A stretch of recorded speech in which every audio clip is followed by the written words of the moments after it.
أعوذ بالله من الشيطان الرجيم بسم الله الرحمن الرحيم رب زدني علما اللهم نبئني بحقيقة الأشياء إلهكم إله واحد لا إله إلا هو الرحمن الرحيم لا حول ولا قوة إلا بالله۔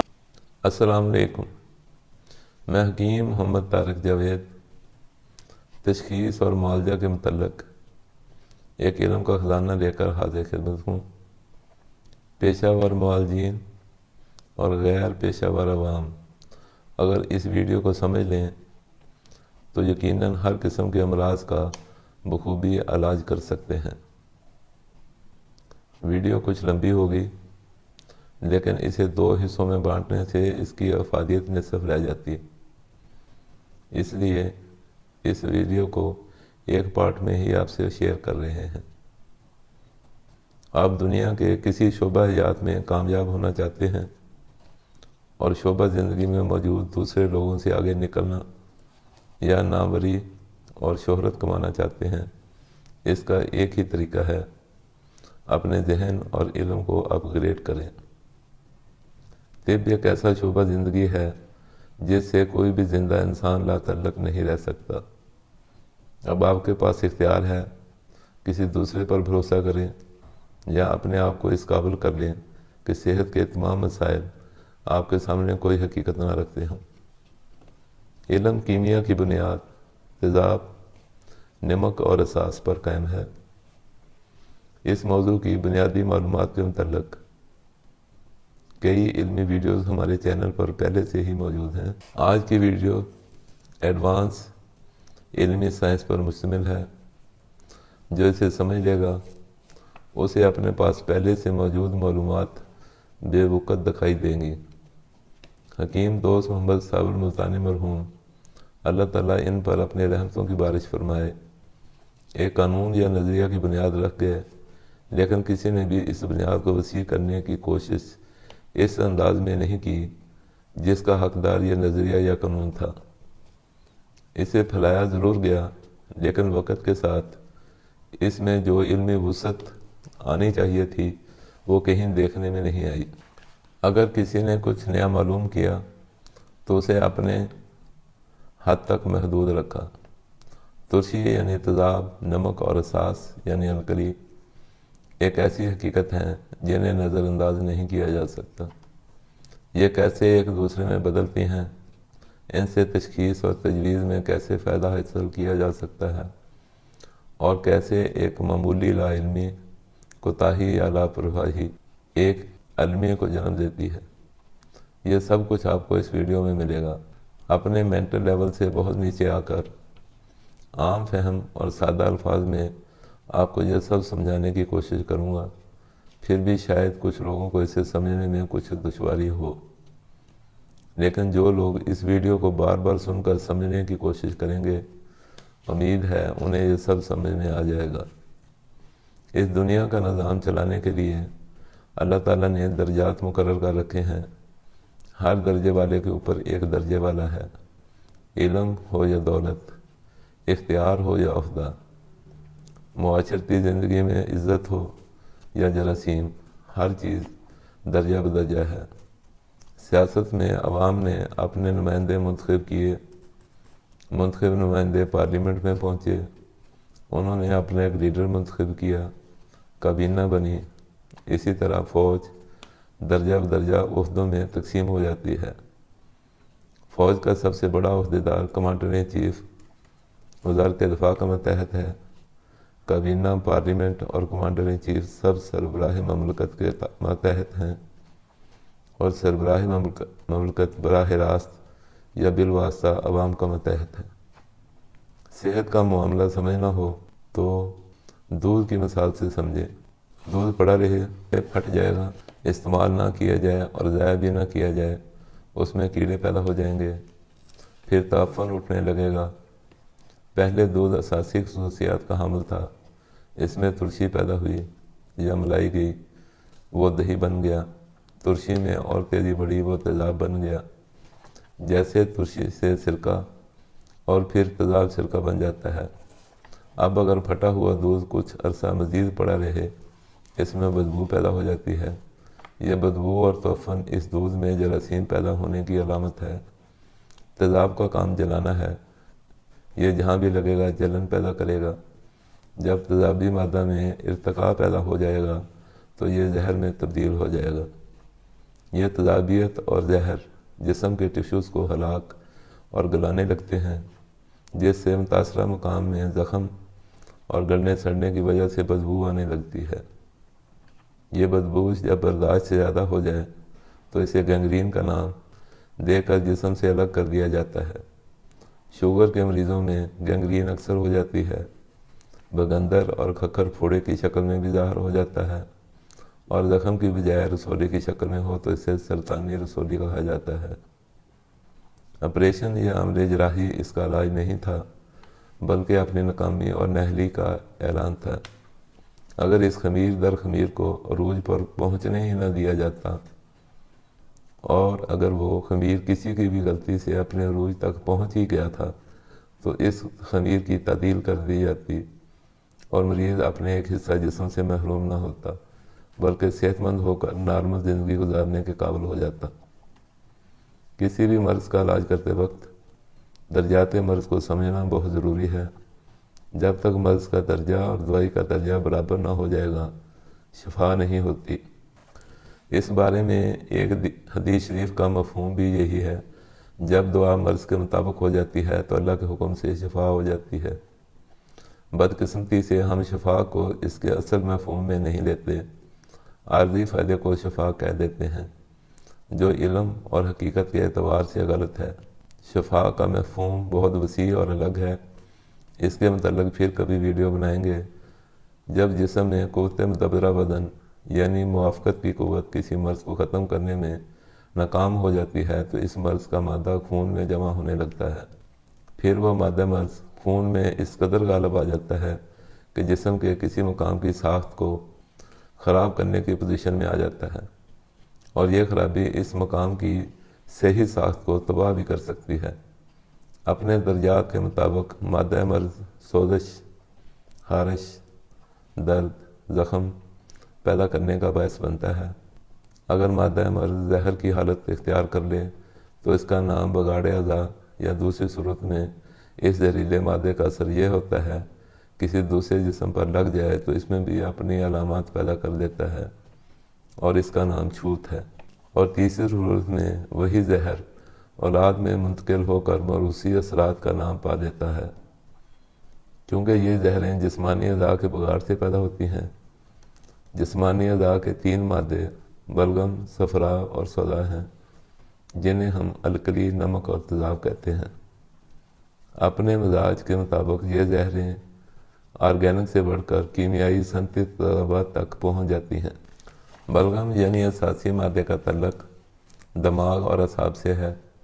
اس کے بگاڑ کا زہر آتش کی مادہ یعنی بلغم شور، جس کا تعلق تیزاب شورہ یعنی نائٹرک ایسڈ سے ہے، جو مرض آتشیت کی صورت میں ظاہر ہوتا ہے۔ صفرا کا تعلق غدد اور غشائے مخاطی سے ہے، ان کا مرکز جگر ہے، اور صفرا کا تعلق جگر سے ہے۔ اس کے بگاڑ کا زہر سوزاکی مادہ ہے، جس کا تعلق نمک کے تیزاب یعنی ہائیڈروکلورک ایسڈ کے ساتھ ہے، جو مرض سوزاک کی شکل میں ظاہر ہوتا ہے۔ سودا کا تعلق دہلی یعنی عضلات سے ہے، اور دہلی اس کا مرکز ہے۔ سودا کے بگاڑ سے بواسیری زہر پیدا ہوتا ہے۔ اس کا تعلق گندھک کے تیزاب یعنی سلفیورک ایسڈ سے ہے، جو مرض بواسیر، بگندر اور گینگرین کی شکل میں ظاہر ہوتا ہے۔ اکثر لوگوں کے ذہن میں سوال پیدا ہو سکتا ہے، ایک طرف اعصاب کا تعلق الکلی یعنی اعصاب بتایا جا رہا ہے، اور دوسری طرف اعصاب کو تیزاب شورہ کہا جا رہا ہے۔ یہ کیسے ممکن ہے ایک ہی وقت میں اعصاب کا تعلق اعصاب سے بھی ہو اور تیزاب سے بھی؟ میں بھی یہی کہہ رہا ہوں۔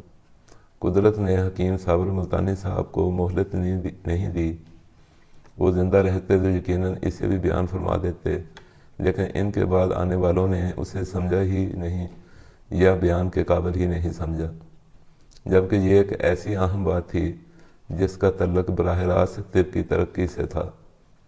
اگر آپ نائٹرک ایسڈ، ہائیڈروکلورک ایسڈ اور سلفورک ایسڈ کی کیمیائی فارمولوں پر غور کریں تو معلوم ہو جائے گا نائٹرک ایسڈ میں نائٹریٹ آئن، جسے ہم NO3 بھی کہتے ہیں، ہائیڈروکلورک ایسڈ میں کلورین اور سلفورک ایسڈ میں سلفیٹ آئن، جسے SO4 بھی کہا جاتا ہے۔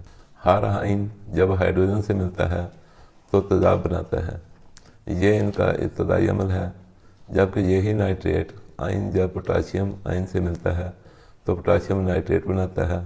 اور سب کو معلوم ہے رکے ہوئے پیشاب کو بڑھانے کے لیے کلمی شعلہ یا پوٹاشیم نائٹریٹ کا کیا کردار ہے۔ اگر کسی مریض کو کلمی شعلہ یعنی پوٹاشیم نائٹریٹ دیا جائے اور مریض کا اندرونی نظام ایسا ہو کہ نائٹریٹ آئن ہائیڈروجن کے ساتھ مل کر اس کے جسم میں نائٹرک ایسڈ بن جائے تو اس مریض کی کیا کیفیت ہوگی؟ معالج کو تشخیص میں اتنی مہارت حاصل کرنا پڑے گی کس مریض کو کلمی شعلہ دینا ہے اور کس کو نہیں۔ شاید بہت سے لوگوں کو علم ہی اس بات کا نہ ہو، کلمی شعلہ بارود اور دیگر دھماکہ دار اشیاء کا بھی ایک اہم جز ہے، اور فصلوں کے لیے امونیم نائٹریٹ بطور کھاد بھی استعمال ہوتی ہے۔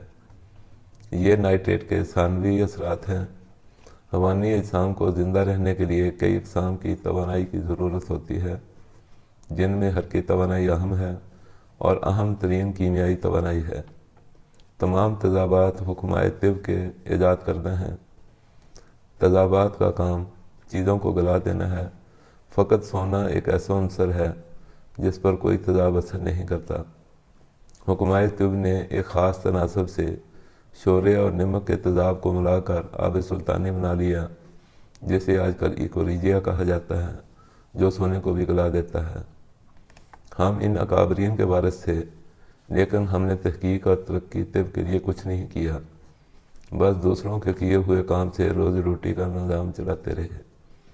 جتنا علم ہمیں ملا تھا اس میں اضافہ کیا کچھ بھی نہیں، بس معالجات اور نسخوں کے حصول میں لگے رہے۔ ضرورت تشخیص بہتر کرنے اور تشخیص کو یقینی بنانے کی ہے۔ اس کے کچھ طریقے آپ کو بتا رہا ہوں جو دیگر لیبارٹری ٹیسٹوں سے بدرجہ بہتر، یقینی نتائج اور مفت کے ہیں۔